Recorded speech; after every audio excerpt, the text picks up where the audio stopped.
Olá, eu sou o professor Eldio Lobo, médico psiquiatra forense e psicoterapeuta, com titulações pela Associação Brasileira de Psiquiatria e Associação Médica Brasileira.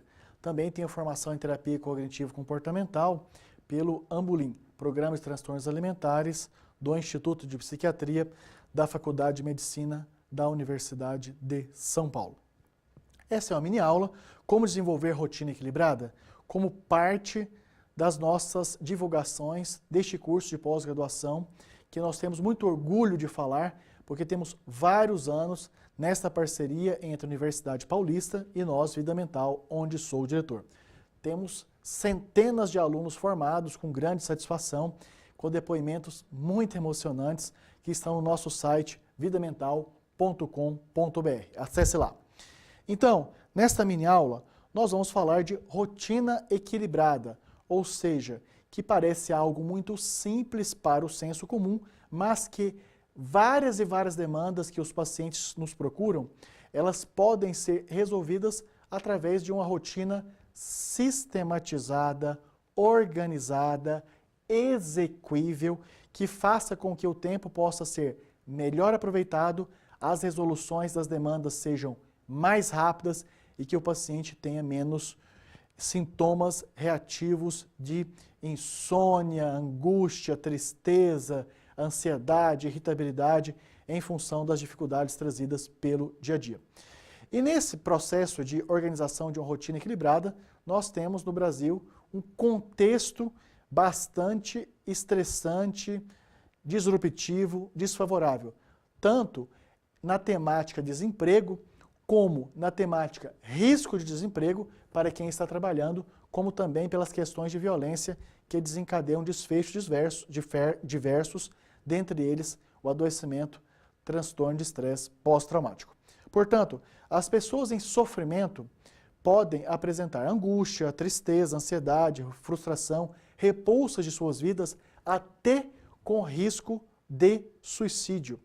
E nós estamos vivendo no país, nesses anos de 2015, 16, 17, altamente prejudicado pelas questões financeiras que repercutem em desemprego.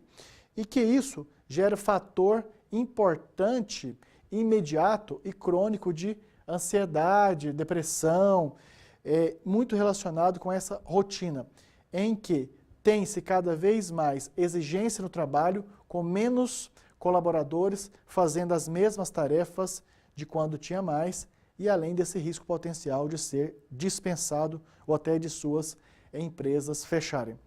Mas a ausência de satisfação com a vida, rotina representada por forte fator de risco, então, mais comportamentos desadaptativos em função, então, de sintomas de transtornos mentais, que ficam tanto mais difíceis de serem tratados, como também, quando já tratados, com mais risco de recaída.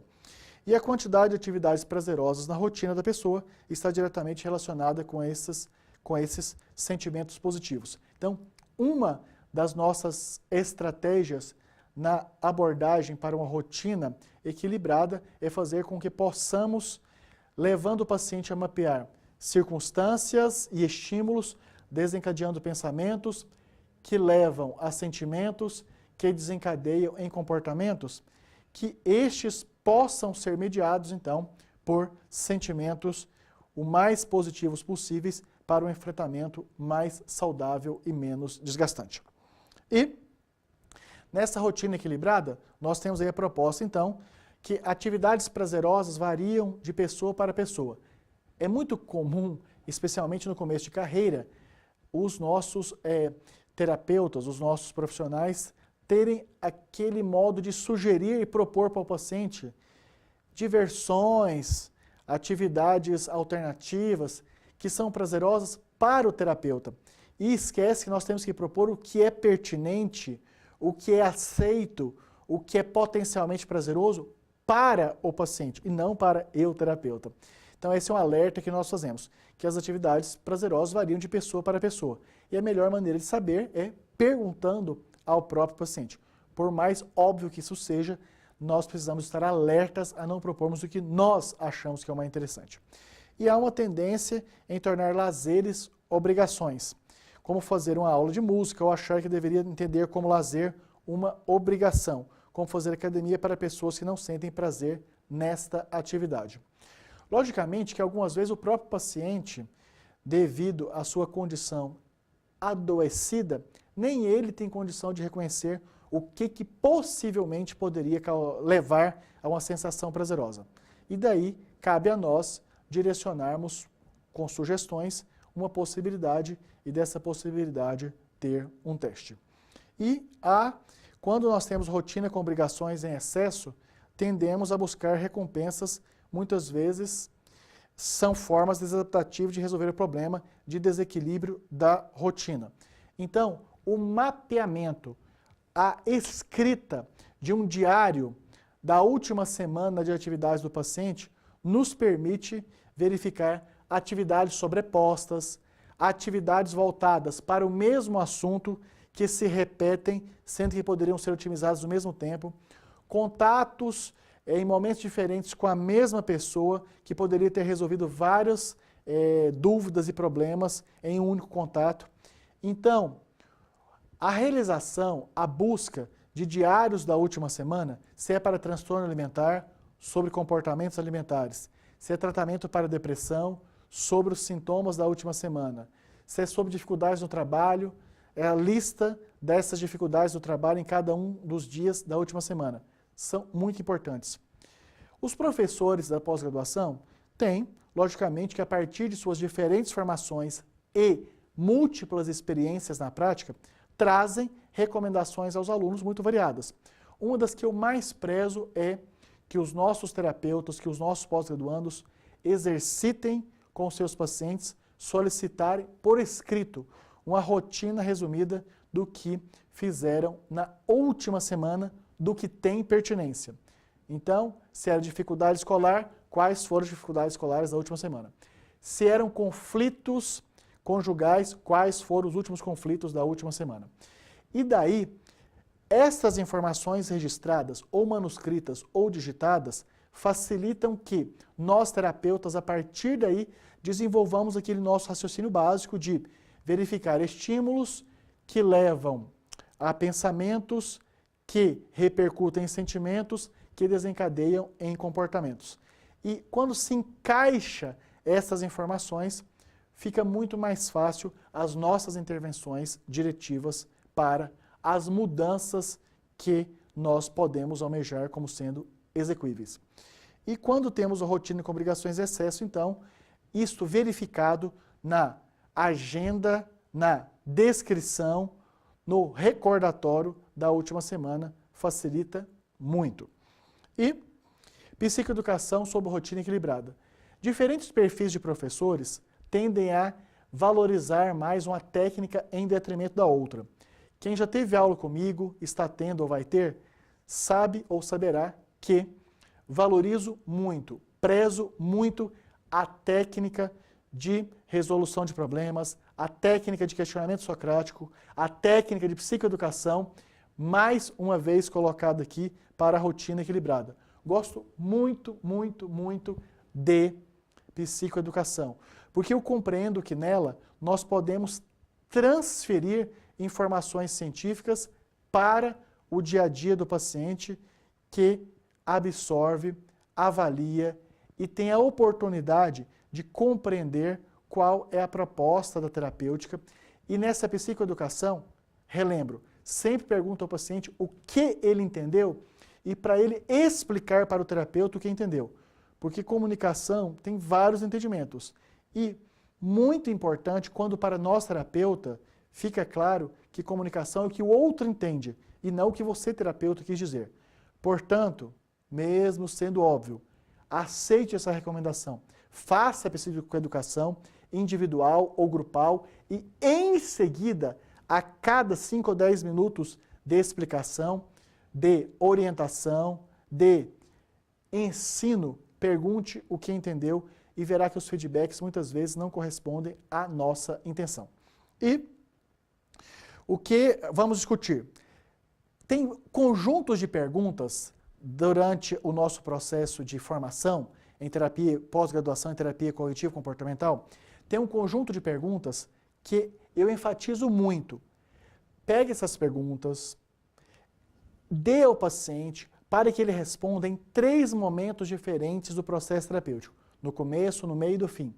E lá no penúltimo atendimento programado, faça uma comparação dessas respostas. Sendo que na sessão seguinte, a cada dia que entregou essas perguntas, como tarefa de casa, o paciente já trouxe e já teve feedback. Porque, obviamente, nós devemos esperar que, na terceira vez que o paciente responde as mesmas perguntas, que ele tenha tido um nível de compreensão, aproveitamento, aplicação, reflexão e obtenção de resultados que seja muito mais eficiente, assertivo, correspondente a mais rapidez e que ele tenha ido de um ponto da sua evolução pessoal para outro, mais saudável, obviamente. Então, vamos discutir como é sua rotina, como se sente satisfeito. São 2 perguntas que, inclusive, mesmo estando no mesmo item, elas podem ser colocadas de maneira separada. O que você pensa sobre a quantidade de tempo que gasta trabalhando ou realizando obrigações? Muito legal quando alguns pacientes dizem: nossa, doutora, eu nunca tinha parado para pensar sobre isso. E agora recebi um clique de algo que há anos, ou talvez durante a vida inteira, eu não tinha pensado. Ou seja, do tempo que eu gasto com questões resolvendo problemas de terceiros do trabalho sem pensar em mim. Você se sente cansado como se não sobrasse energia para os lazeres? Como você está na maior parte do tempo? Na maior parte do tempo também eu gosto de perguntar. Na parte da manhã, após o almoço, à tarde, à noite. Cada um desses momentos, qual é mais desagradável? Qual é mais desgastante? Ou qual é mais prazeroso? Às vezes nós vamos ter acesso a informações que também o paciente nunca tinha parado para refletir. Ou seja, às vezes ele sente mais prazer no trabalho do que com a família, ou vice-versa, que é o que se espera, né? Mais prazer com a família do que com o trabalho, ou equivalentes. E o que precisa ser refletido, escrito e planejado em termos de equalização para um funcionamento mais saudável e equilibrado. E você tem lazeres ou passatempos?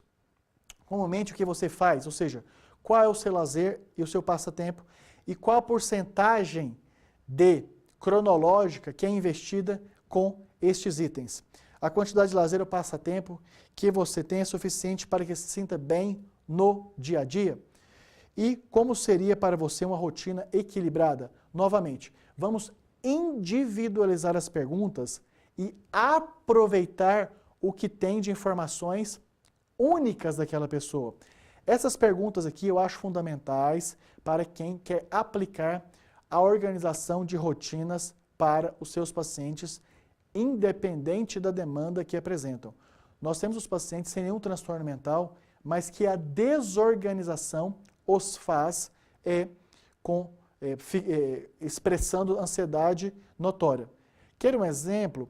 Pacientes que algumas vezes chegam a ter o diagnóstico errôneo de transtorno de déficit de atenção e hiperatividade, mas que na verdade precisavam era de uma agenda mínima cumprida sob supervisão durante um processo terapêutico para poder aprender a lidar com ela a partir de então de forma independente.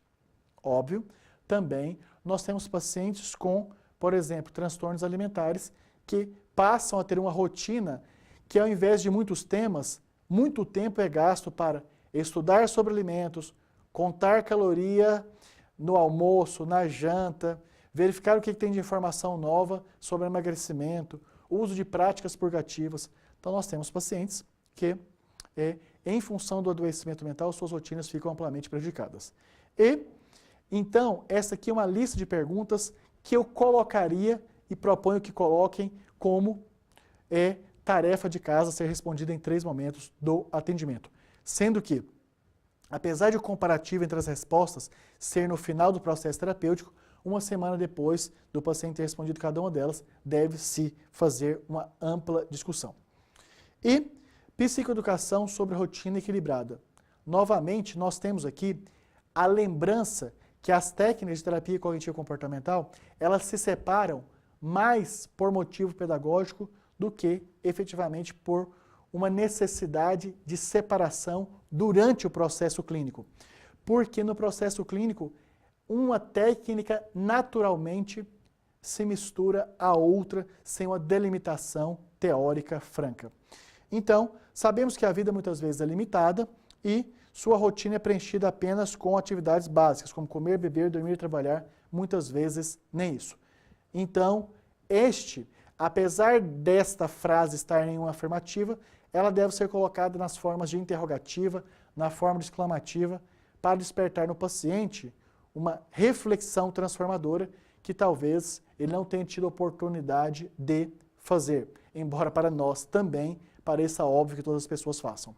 E muitos sentem-se vazios, chegando a sentir repulsa por suas vidas. A vida sem cor, sem gosto e chata. É o seu caso? Então eu gosto muito de colocar essa afirmação e perguntar ao paciente, à paciente, é o seu caso? É o caso que a gente deve tratar aqui em terapia? E atividades prazerosas estão muito ligadas à ocorrência de sentimentos positivos da pessoa. Assim, o lazer e o passatempo são importantes ferramentas contra tédio, solidão, depressão e maus hábitos. Essa é uma frase também que eu colocaria para o paciente em algum momento, especialmente do primeiro ou segundo atendimento, como afirmativa e em seguida uma interrogativa. Identifica-se com você? Esta é uma temática a ser trabalhada durante o nosso processo de atendimento, ou isso não é o mais importante? Ou chegar a uma conclusão, junto com o paciente, a paciente, se é ou não a temática central do processo que vai se iniciar. E muitas vezes passamos muito tempo com atividades obrigatórias, como trabalhar, fazer serviço de casa, coisas que preciso fazer, e raras de quero fazer. Também, é o seu caso? Para terapeutas ainda com iniciantes, com pouca experiência, nós estamos em várias das nossas aulas orientando para um conjunto de perguntas que nós sugerimos fortemente de ter na sua anamnese inicial, no seu prontuário de atendimento, dos primeiros atendimentos. Esta é uma lista de afirmações que podem ser colocadas no seu prontuário e a partir das respostas que obtém, já constitui um mapa dos direcionamentos do seu processo terapêutico. E a melhor opção é encontrar uma forma equilibrada entre deveres e prazeres. Isso não significa 50% do tempo de lazer, 50% de responsabilidade, mas sim ter todos os dias um certo grau de satisfação. A ideia é se sentir satisfeito com o seu dia. Esta, então, também é uma afirmação legal, psicoeducacional e que o paciente dá muito mais valor quando ouve de nós terapeutas, acredite nisso, a nossa palavra como terapeuta, talvez essa mesma afirmação última, o paciente já teve de um parente, de um amigo, de outro profissional de saúde que não é especialista. Então, conosco, isso vai ter um peso, uma relevância muito maior. E, então, estas são algumas das informações psicoeducativas sugeridas para o primeiro ou para os primeiros atendimentos. Nós não temos absolutamente nada contra você copiar mesmo essas informações e já aplicá-las. Essa é nossa missão, é fazer com que profissionais tenham cada vez mais uma performance de atuação mais resolutiva, mais rápida e transformando a vida de pessoas que demandam esses nossos serviços. Logicamente, na pós-graduação, nós temos esses conhecimentos de maneira multiplicada por centenas de vezes, ou seja, a nossa pós-graduação faz com que você realmente transforme um profissional altamente habilitado para a resolução de casos de diferentes complexidades, em que os seus pacientes vão indicá-la, você vai ter muitas recomendações a partir da sua alta performance profissional fazendo a nossa pós-graduação. Então, técnicas de manejo. Nós colocamos técnicas de manejo dentro, então, da temática central de organização de rotinas. Enfim, novamente, as técnicas apresentam uma separação pedagógica, mas que na prática elas imiscuem-se. Orientações. Crie um menu de atividades prazerosas, ainda que seja uma por semana. Tem paciente que há muito tempo não experimenta nenhuma sensação prazerosa. E nesse menu de atividades prazerosas, tanto que você faz e deve aumentar, estimular como as atividades que você gostaria de começar. Então, Mais uma vez, estamos registrando. Peça ao paciente que escreva. Se ele fala que gostaria de ir ao clube uma vez a 15 dias. Se ele não escrever, se ele não agendar nessa sua organização da rotina escrita, além de falada, fica cada vez menos provável de concretizar. E se não concretiza, não tem percepção do cliente que o processo terapêutico está tendo resolutividade. Daí aumenta a chance de você perder o paciente, o que não é o desejo de ninguém, nenhum profissional competente. E dependências positivas que trazem benefícios a longo prazo e não depende de ninguém, são importantes sugeridas. Como pessoas que ficam dependentes de fazer caminhadas ou de fazer meditação, de ler, sem se preocupar com o quão bom se é nisso. Então, uma afirmação até negativa dos pacientes nos primeiros atendimentos e nessas primeiras implementações de atividades prazerosas é deles falarem que tinham uma expectativa de bem-estar com determinada atividade, mas quando ela foi realizada, não foi tudo aquilo que imaginava, até foi chato, ou teve dificuldades, ou até arrependeu de ter começado. E daí cabe a nós, terapeutas, estimularmos a insistência, porque também não é, depois de anos sem fazer essa atividade que se propôs a fazer, já na primeira realização vai ter uma sensação prazerosa enorme. Isto é muito claro para nós terapeutas, mas para o paciente pode não ser. E daí está na nossa obrigação fazer essa intervenção de estímulo à continuidade. E desenvolver um plano de atividades prazerosas, reservando um pequeno período do seu dia, 30 a 50 minutos. 30 a 50 minutos para que tenha um tempo pessoal, tempo literalmente pessoal. Alguns pacientes até falam, o senhor está me estimulando, a senhora está me estimulando, então, ao egoísmo. Não é esse o propósito do egoísmo, mas se assim entende e se absorve e aplica estes 30 minutos, 40 minutos para si mesmo, para se sentir, se perceber, refletir do que foi bom, foi ruim, do próprio processo terapêutico. Porque tem paciente, não iludam, que só vai lembrar do processo terapêutico que está realizando contigo horas antes de ter que deslocar para o seu consultório, para a sua clínica, para o seu hospital, para o seu ambulatório, para o seu CAPS. E é aí que ele faz a tarefa de casa. Então, implementar na rotina diária do paciente, ele ter 30, 40 minutos, é inclusive, esse é um alerta muito importante para você terapeuta, é inclusive um modo de manter este paciente vinculado ao processo terapêutico no dia a dia e não só na data que ele tem marcado para o seu atendimento. Inclusive, esta talvez seja uma das aplicações mais importantes que você como terapeuta precisa estar alerta de nesses pacientes eles terem lá na agenda que você desenvolveu 30, 40 minutos voltado para o dito por alguns egoísmo, ou seja, para autoavaliar, para autoperceber, para dedicar a uma reflexão de si das últimas horas, dos últimos dias, e aí você já coloca como tarefa. Todos os dias, nesta meia hora, 40 minutos dedicado a si mesmo, faça já uma reflexão se a sua rotina determinada em processo terapêutico e organizada em agenda está sendo cumprida. E comprometa-se com o seu tempo, não deixe que ele desapareça. Pergunte todas as semanas, pergunte. E aí, está aplicando? A pergunta que eu mais repetiria no treinamento e na organização de rotina é todo o atendimento semanal, 2 vezes por semana, relembrar o paciente se de fato ele está cumprindo com o compromisso dos 30 a 40 minutos voltado para si.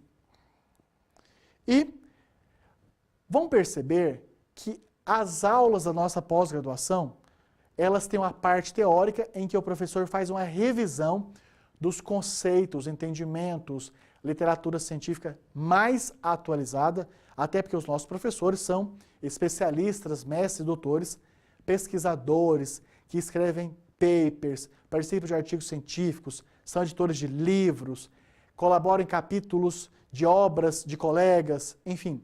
Nós temos professores de alto e notório conhecimento científico e que aplicam esses conhecimentos teóricos na prática e trazem esses conhecimentos, já digamos, com o perdão da palavra, mastigadinhos, para que você, aluno pós-graduando, possa absorvê-los. Tanto é que um dos compromissos que nós, da coordenação do curso, temos com todos os nossos professores, é o comprometimento que, ao final de cada aula, esse professor tenha colocado conhecimentos, realizado discussões, colocado casos clínicos para a participação dos alunos e feedback imediato, que todos esses alunos, ao final de cada aula, tenham conhecimentos que possam imediatamente aplicar já no seu próximo atendimento, na sua próxima supervisão, na sua próxima aula. Então, além da parte de revisão teórica, aberta à pergunta dos alunos, tem a parte em que faz atividades práticas, fazendo dinâmicas diferentes dependendo do perfil do professor. Aqui, para essa nossa revisão teórica, nós temos proposta e exercício. O exercício 1 seria, então, escreva sem limites. Tudo que tem para fazer em casa, tudo que tem para fazer no bairro, tudo que tem para fazer na cidade, tudo que tem para fazer nas cidades próximas e outros ambientes.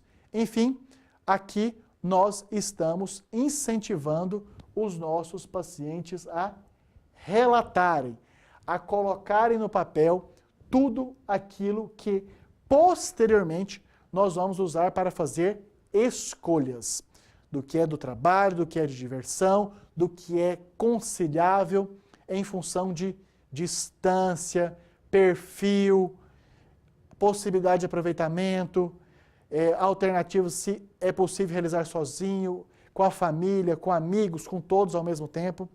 E, então, esta é uma lista de informações que também eu colocaria como fazendo parte dos primeiros atendimentos e como tarefa de casa para o paciente trazer. E, depois que essa lista estiver pronta, nós vamos ter, então, o chamado menu de opções. Eu acrescentaria a isto duas tarefas de casa. Tanto essas necessidades de respostas destes 5 itens, como também um diário resumido das atividades da última semana. A partir dessas duas informações escritas, cria-se um novo planejamento de rotina. E, ao discutir a atividade, provavelmente você terá novas ideias e respostas dos seus colegas do grupo. Você pode selecionar o que já pode incluir em sua rotina mais facilmente. Pacientes de terapia cognitivo-comportamental são clientes que prezam muito pelo aproveitamento do tempo, pela agilidade dos resultados. Então, olha que informação valiosa que você pode começar a aplicar e já ser mais reconhecidos pelos seus pacientes e levar a uma resolução mais rápida das necessidades deles. Da primeira para o segundo atendimento, peça a lista de respostas para essas perguntas, mais um diário da última semana. Lógico, se a demanda do paciente no primeiro atendimento é uma demanda correspondente à dificuldade de organização de horários, rotinas, atividades, aproveitamento. E já no segundo atendimento, cobre essas tarefas de casa, veja junto com o paciente e crie uma nova rotina que preze pelos bons aproveitamentos de tempo, perfil e resultado das atividades. E, muito importante, já um outro exercício, o exercício 2, também que nós gostamos muito, vários professores gostam e eu bastante, que é fazer um planejamento para obrigações e tempo pessoal em termos de horários, como no exemplo abaixo. Ah, mas isso está muito próximo do que é uma agenda comum. Sim, o que você como terapeuta está fazendo é facilitador. Você está sendo um agente facilitador, facilitadora, para que essa agenda fique mais assertiva, mais lean, mais enxuta, que conste nela o que é essencial e especialmente o que vai evitar correria de última hora para resolver. É muito comum o paciente ter dificuldade inicial para fazer a observação e o cumprimento de um dia de agenda. Lógico que é um processo evolutivo. Depois passa para aproveitamento de uma semana. Nossa, como é gratificante! Tem pacientes que já fazem uma agenda para o ano seguinte, para os 12 meses próximos. E muito mais gratificante é quando esse paciente volta 1, 2 anos depois, dizendo que este foi um legado que você deixou para ele e que isto fez com que ele tivesse mais tempo para si próprio, para a família, para a resolução de seus problemas. E tarefa de casa. Então, 2 exercícios e uma tarefa de casa. Tarefa de casa. A maioria de nós, terapeutas cognitivo-comportamentais, professores, vamos recomendar essa atividade. Até porque ela é um meio de mantê-la ligada no seu paciente nesse intervalo entre um atendimento e outro. Então, planeje um tempo pessoal diário.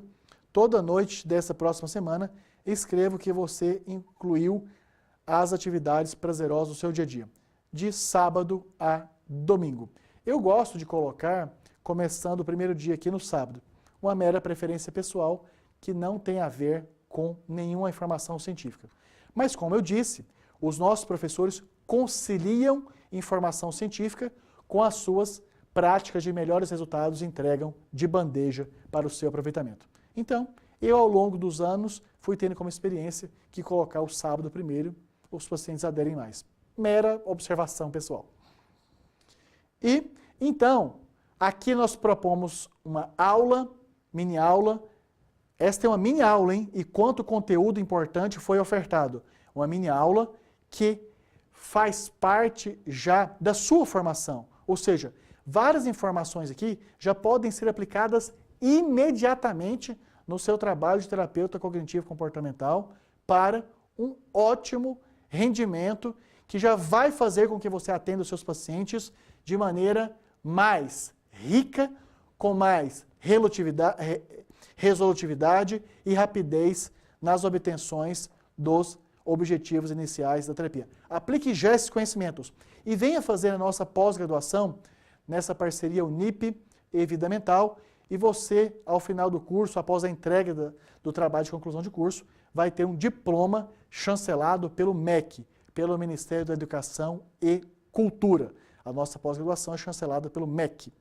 Então, venha fazer a nossa pós-graduação e nós, para facilitarmos que você tire todas as suas dúvidas, nós estamos colocando à disposição para responder perguntas sobre as partes pedagógica, administrativa, metodológica, financeira, documental. Por favor, ligue diretamente para meu celular. Eu, como coordenador, no telefone 11 99622 8835, posso respondê-los por WhatsApp, mensagem de texto, deixe mensagem de caixa postal que eu retorno, ou por atendimento direto. Escreva também diretamente para meu e-mail, lobo@vidamental.com.br. Na nossa equipe, esteja totalmente à vontade para fazer contato no e-mail cursos@vidamental.com.br e no telefone 11 99 901 6189. Se você quer falar diretamente na Unip, ótimo e bem-vindo. Você vai ter acesso a um grupo de profissionais altamente qualificados e informados para tirar todas as suas dúvidas da maneira mais rápida possível.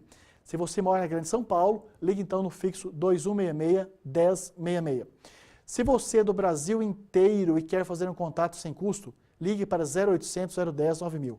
Dessa maneira, através dessa mini aula, demonstrando a parte teórica, como são feitas as dinâmicas de fixação de conteúdo, com tudo isto, nós estamos então garantindo a nossa disponibilidade para tirar suas dúvidas já antes da sua inscrição e da sua matrícula.